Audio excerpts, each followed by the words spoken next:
సుందరకాండ రామాయణంలోని 5వ భాగం.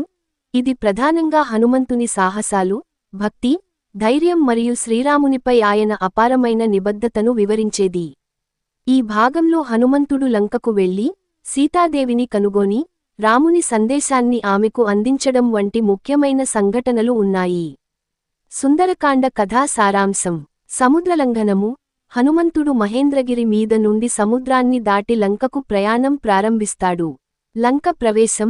లంకిని అనే రాక్షసిని ఓడించి, లంక నగరంలో ప్రవేశిస్తాడు. సీతాదేవి అన్వేషణ. రాక్షసుల భవనాలను పరిశీలించి, చివరకు అశోకవనంలో సీతాదేవిని కనుగొంటాడు.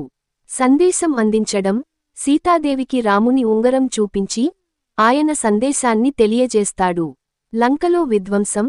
సీతాదేవిని రక్షించలేనని తెలుసుకున్న హనుమంతుడు, లంకలో విధ్వంసం చేస్తాడు, రాక్షసులను సంహరిస్తాడు.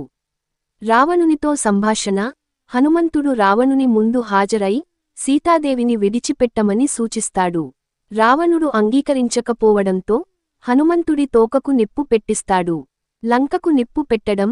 హనుమంతుడు తన తోకతో లంక నగరాన్ని దహనం చేసి, విజయవంతంగా తిరిగి వస్తాడు.